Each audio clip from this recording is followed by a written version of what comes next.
Disclaimer. We are not SEBI registered. All videos and content shared on this channel are strictly for educational purposes only. Please consult a SEBI registered financial advisor before making any investment decisions.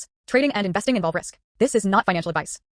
Hello friends, എല്ലാ കൂട്ടുകാർക്കും S K trading സോണിലേക്ക് സ്വാഗതം.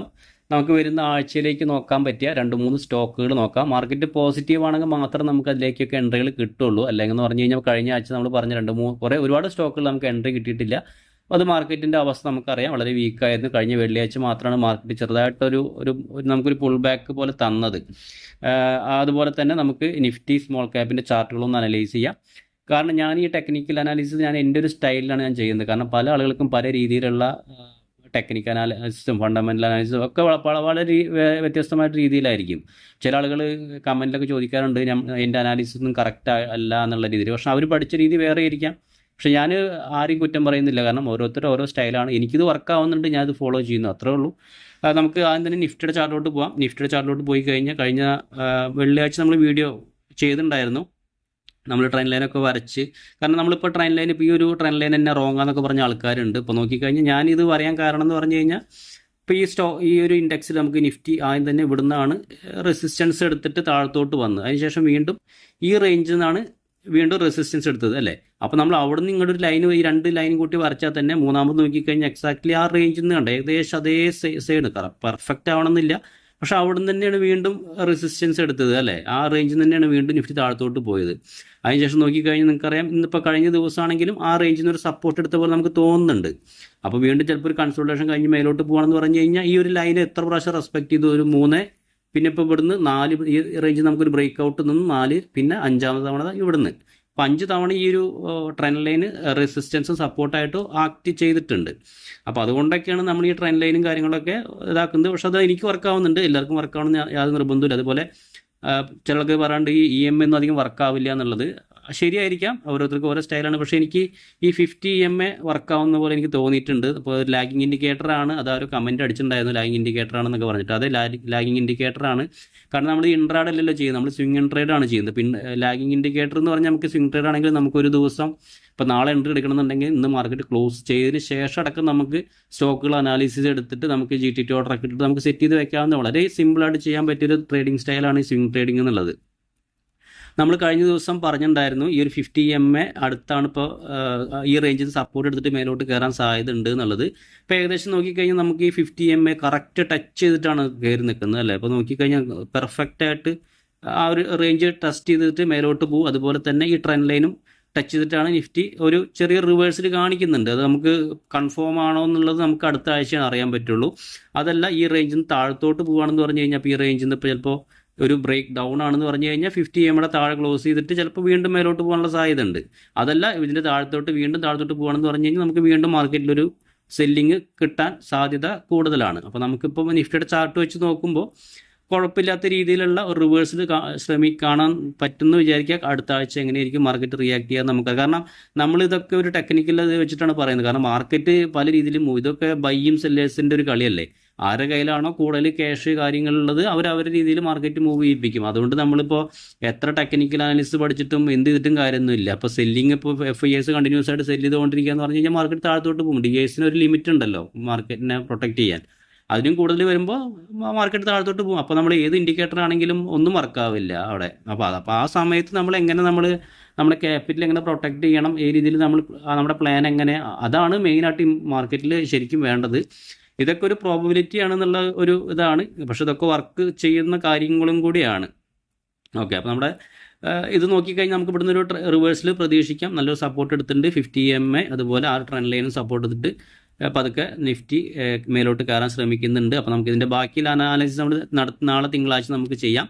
കൂടാതെ നമുക്ക് small ക്യാപ്പിലോട്ട് വരികയാണെങ്കിൽ small ക്യാപ്പാണ് ഇപ്പോൾ കണ്ടിടത്തോളം വളരെ വീക്കായിട്ട് നമുക്ക് കാണുന്നത്. കഴിഞ്ഞ മിഡ് ക്യാപ്പ് അടക്കം കുഴപ്പമില്ലാത്ത രീതിയിൽ പെർഫോം ചെയ്തിട്ടുണ്ടായിരുന്നു. നമ്മൾ കഴിഞ്ഞ ദിവസം പറഞ്ഞിട്ടുണ്ടായിരുന്നു ഈ ഒരു ട്രെൻഡ് ലൈൻ, ഈ ഒരു ബ്ലൂ ലൈന് നല്ല 3 രീതിയിൽ ആ റേഞ്ച് നമുക്ക് ഒരു സപ്പോർട്ട് എടുക്കാൻ സാധ്യതയുണ്ട്. കാരണം ഈ റേഞ്ച് റെസിസ്റ്റൻസ് ആണ്, 2 റേഞ്ച് റെസിസ്റ്റൻസ് ആയിരുന്നു. അതിനുശേഷം ഇവിടുന്ന് ബ്രേക്ക് ചെയ്ത് മേലോട്ട് പോയി ഇവിടെ ഒരു നമ്മളന്ന് പറഞ്ഞ ലൈനാണ്. അതിനുശേഷം വീണ്ടും നല്ല രീതിയിൽ താഴത്തോട്ട് വന്നു. നമ്മൾ പറഞ്ഞു 50 EMA താഴെ ക്ലോസ് ചെയ്തു. അപ്പോൾ നമുക്ക് അവിടുന്ന് ഒരു റിവേഴ്സിൽ പ്രതീക്ഷിക്കാം. കൂടാതെ ഈ ഒരു റെഡ് ലൈൻ കണ്ടില്ലേ, ഈ ഒരു റെഡ് ലൈൻ സപ്പോർട്ടാണ്. കാരണം ഇതിൻ്റെ ഒരു ഹൈ ആ ഒരു സപ്പോർട്ടായിട്ട് ആക്ട് ചെയ്യാൻ സാധ്യതയുണ്ട്. ഈ ഒരു ട്രെൻഡ് ലൈന് ഇത് പിന്നെ 50 EMA എല്ലാം കൂടി നോക്കുമ്പോൾ നമ്മൾ ഈ റേഞ്ചിൽ നിന്ന് റിവേഴ്സിൽ വരാൻ സാധ്യത ഉണ്ടെന്ന് പറഞ്ഞിട്ടുണ്ടായിരുന്നു. അപ്പോൾ നമുക്ക് സ്മോൾ ക്യാപ്പിലാണെങ്കിലും ഇവിടുന്ന് ഒരു റിവേഴ്സിൽ പ്രതീക്ഷിക്കാം. അപ്പോൾ റെസിസ്റ്റൻസ് ആയിട്ട് വരുന്നത് ഇനി 18,560 ആ റേഞ്ചാണ് സ്മോൾ ക്യാപ്പിൽ വരുന്നത്. കാരണം സ്മോൾ ക്യാപ്പ് വളരെ വീക്കായിട്ടാണ് എനിക്ക് തോന്നുന്നത് മറ്റുള്ള ചാർട്ടുകളൊക്കെ വെച്ച് നോക്കുമ്പോൾ. ഓക്കെ, അപ്പോൾ നമുക്ക് അടുത്ത ആഴ്ചയ്ക്ക് നോക്കാൻ പറ്റിയ ഒരു 2-3 സ്റ്റോക്കുകൾ നമുക്ക് പരിചയപ്പെടാം. ആദ്യം തന്നെ ശ്രീജി ഷിപ്പിംഗ് ഗ്ലോബൽ ലിമിറ്റഡ് എന്ന് പറഞ്ഞൊരു സ്റ്റോക്കാണ്. ഇത് റീസെൻ്റ്ലി ലിസ്റ്റ് ചെയ്തിട്ടുള്ളൊരു കമ്പനിയാണ്. ഇതിൻ്റെ ചാർട്ടിലോട്ട് പോവാം. ഞാൻ ഈ ഒരു 50 EMI ഞാനിത് ക്ലോസ് ചെയ്യാണ്. ഓക്കെ, ഇപ്പോൾ നോക്കിക്കഴിഞ്ഞ് കഴിഞ്ഞാൽ ഈ ഒരു സ്റ്റോക്കിൻ്റെ ഒരു ഓൾ ടൈം ബ്രേക്ക് ഔട്ടാണ് അല്ലേ. അപ്പോൾ ഇതിൻ്റെ ലിസ്റ്റ് ചെയ്തിട്ട് ഇപ്പോൾ അധികമായിട്ടില്ല. 2025 ഓഗസ്റ്റിൽ ലിസ്റ്റ് ചെയ്തതാണ്. അതിനുശേഷം ഈ റേഞ്ചിലോട്ട് വന്നിട്ട് ചെറിയൊരു കൺസൾട്ടേഷൻ ഒരു ബ്രേക്ക് ഔട്ട് കിട്ടാനുള്ള സാധ്യത കാണുന്നുണ്ട്.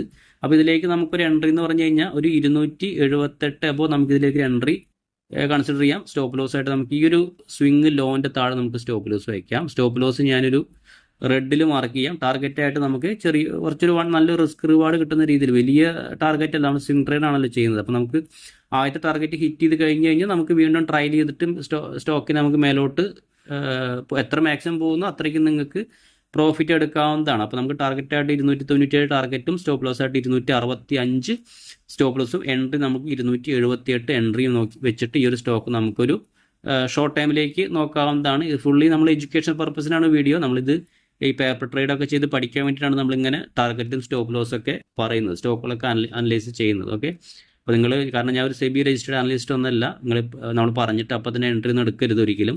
നിങ്ങൾ നിങ്ങളുടെ രീതിയിലൊന്ന് അനലൈസ് ചെയ്യുക, കൂടാതെ പേപ്പർ ട്രേഡൊക്കെ ചെയ്ത് പഠിക്കുക. അതിന് ശേഷം നിങ്ങൾക്ക് റിയൽ മണി ഇട്ടിട്ട് പിന്നീട് ചെയ്യാവുന്നതാണ്. അപ്പോൾ ഈ ഒരു സ്റ്റോക്ക് ഒന്ന് വാച്ച് ലിസ്റ്റ് ആഡ് ചെയ്യാം. അതെ, രണ്ടാമത്തെ ഒരു സ്റ്റോക്ക് നോക്കാം.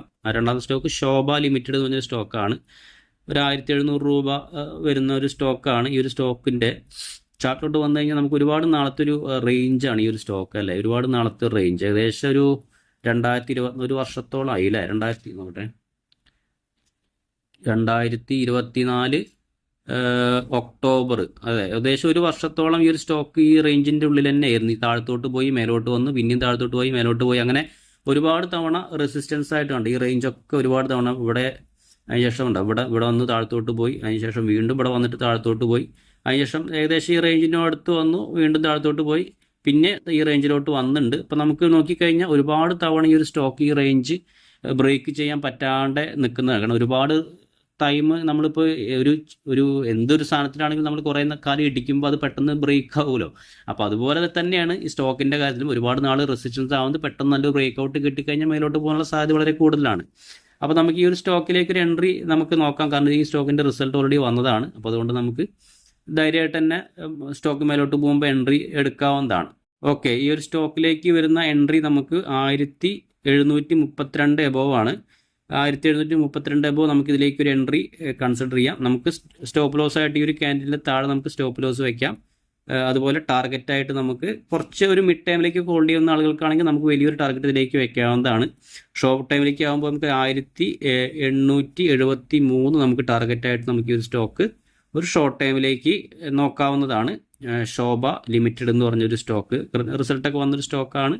നിങ്ങൾക്കൊരു ഷോർട്ട് ടൈമിലേക്ക് നോക്കാം. ടാർഗറ്റ് കിട്ടിയാലും നിങ്ങൾക്ക് അതിൻ്റെ ട്രയൽ ചെയ്തിട്ട് മേലോട്ട് സ്റ്റോക്കിനെ കൊണ്ടുപോകുന്നതാണ്. സ്റ്റോപ്പ് ലോസ് ട്രയൽ ചെയ്തിട്ട് ഒരു 5% ഒക്കെ മൂവ് ചെയ്ത് കഴിഞ്ഞാൽ സ്റ്റോപ്പ് ലോസ് വീണ്ടും ഒരു 5% മേലോട്ട് കയറ്റി വെച്ച് കഴിഞ്ഞാൽ അങ്ങനെ സ്റ്റോക്കിനെ മേലോട്ട് പോകാൻ അനുവദിച്ചാൽ മതി. ഓക്കെ, അവസാനത്തെ ഒരു സ്റ്റോക്ക് ഗ്ലോബൽ എന്ന് പറഞ്ഞ സ്റ്റോക്കാണ്, ഗ്ലോബൽ എഡ്യൂക്കേഷൻ ലിമിറ്റഡ്. ഈ ഒരു സ്റ്റോക്ക് കഴിഞ്ഞ ദിവസം ഒരു മൈനസിലാണ് ക്ലോസ് ചെയ്തത്. ഈ ഒരു സ്റ്റോക്കിൻ്റെയും റിസൾട്ട് ഓൾറെഡി വന്നതാണ് എന്നാണ് ഇതിൽ കാണിക്കുന്നത്.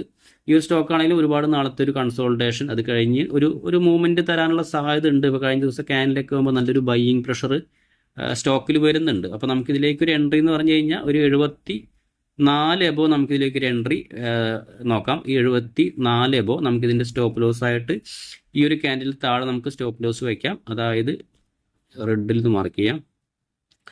68.50 ആ റേഞ്ചിൽ തന്നെ നിങ്ങൾക്ക് വയ്ക്കാം. കാരണം ചെറിയൊരു സ്റ്റോക്ക് ആകുമ്പോൾ നമ്മൾ 50 പൈസ ആണെങ്കിലും അത് കൺസിഡർ ചെയ്യണം. അപ്പോൾ 68.50 നമുക്കിതിലേക്കൊരു സ്റ്റോപ്പ് ലോസ് ആയിട്ട് കൺസിഡർ ചെയ്യാം. ടാർഗറ്റായിട്ട് നമുക്കൊരു 81 ടാർഗറ്റായിട്ട് നമുക്ക് വെക്കാവുന്നതാണ്. ഓക്കെ, അപ്പോൾ എൻട്രി വരുന്നത് 74 ആണ്. 74 എബോ നമുക്കിതിലേക്കൊരു എൻട്രി, സ്റ്റോപ്പ് ലോസ് ആയിട്ട് 68.50, ടാർഗറ്റായിട്ട് 81 വെച്ചിട്ട് ഈ ഗ്ലോബൽ എന്ന് പറഞ്ഞൊരു സ്റ്റോക്ക് നിങ്ങൾക്ക് വാച്ച് ലിസ്റ്റിൽ ആഡ് ചെയ്യാവുന്നതാണ്. അപ്പോൾ ഈ ഒരു 3 സ്റ്റോക്കുകളാണ് നമ്മൾ അടുത്ത ആഴ്ചയിലേക്ക് നോക്കുന്ന സ്റ്റോക്കുകൾ. കാരണം ഒരുപാട് സ്റ്റോക്കുകളില്ല. കാരണം നമുക്ക് മാർക്കറ്റ് എങ്ങനെയാണെന്ന് അറിയില്ല അടുത്ത ആഴ്ച എങ്ങനെ വരാൻ പോകുന്നത്. കാരണം ഇലക്ഷൻ്റെ ഇതൊക്കെ റിസൾട്ടൊക്കെ വരുന്നത് അല്ല ഇലക്ഷനാണ് ചൊവ്വാഴ്ച എങ്ങാണ്ടാ തോന്നുന്നുണ്ട്. അപ്പോൾ ആ ഒരു ഇലക്ഷൻ്റെ ഇതൊക്കെ കഴിഞ്ഞതിന് ശേഷം നമുക്ക് ചിലപ്പോൾ മാർക്കറ്റ് എങ്ങനെയാണ് പോവുകയെന്നറിയില്ല. BJP ആണോ അതോ വേറെ ഏത് പാർട്ടിയാണോ വരുന്നതെന്ന് അറിയില്ല. ഒരു സ്റ്റേറ്റ് ഇലക്ഷനാണ്, അതുകൊണ്ട് പിന്നെ വലിയൊരു ഇതുണ്ടാവില്ല എന്ന് പ്രതീക്ഷിക്കാം. എന്നാലും പക്ഷേ മാർക്കറ്റിന് അത് ചെറുതായിട്ട് ബാധിക്കാനുള്ള സാധ്യത ഉണ്ട്. അപ്പോൾ അതുകൊണ്ട് നമുക്ക് അതും കൂടി ഒന്ന് അടുത്ത ആഴ്ച ഒന്ന് കൺസിഡർ ചെയ്യേണ്ട ഒരു ഇതും കൂടിയാണ്. ഓക്കെ, അപ്പോൾ ഈ ഒരു 3 സ്റ്റോക്ക് നിങ്ങൾ വാച്ച് ചെയ്യാം. അതുപോലെ നമുക്കൊരു ടെലിഗ്രാം ഗ്രൂപ്പ് ഉണ്ട്, അതിലേക്ക് ജോയിൻ ചെയ്യാൻ താല്പര്യമുള്ളവർക്ക് ജോയിൻ ചെയ്യാം. ഒരു ഫ്രീ ടെലിഗ്രാം ഗ്രൂപ്പും കൂടിയാണ്. അപ്പോൾ നമ്മളിങ്ങനെ പറയുന്ന സ്റ്റോക്കുകൾ നിങ്ങൾക്ക് എന്തെങ്കിലും ഡൗട്ടുകളൊക്കെ ഉണ്ടെങ്കിൽ നിങ്ങൾക്ക് അവിടെ ചോദിക്കാവുന്നതാണ്. കാരണം അപ്പോൾ നമ്മളിങ്ങനെ പറഞ്ഞു പോയി കഴിഞ്ഞാൽ പിന്നെ ഇതിലൊരു അപ്ഡേഷൻ ഉണ്ടാവില്ല. അപ്പോൾ നിങ്ങൾക്ക് അതിൽ ജോയിൻ ചെയ്ത് കഴിഞ്ഞാൽ നിങ്ങൾക്കിപ്പോൾ എന്തെങ്കിലും ഡൗട്ടുകളൊക്കെ ഉണ്ട്, ഈ സ്റ്റോക്കിൽ എൻട്രി എടുക്കണോ ടൈം ആയോ എന്നൊക്കെ അറിയണമെന്നുണ്ടെങ്കിൽ നിങ്ങൾക്ക് അതിലൊന്ന് ജോയിൻ ചെയ്തിട്ട് ചോദിക്കാവുന്നതാണ്, പേപ്പർ ട്രേഡ് ചെയ്ത് പഠിക്കാൻ. ഓക്കെ, അപ്പോൾ ഓക്കെ ഫ്രണ്ട്സ്, നമുക്ക് നാളെ മറ്റു വീഡിയോ ആയിട്ട് കാണാം. താങ്ക്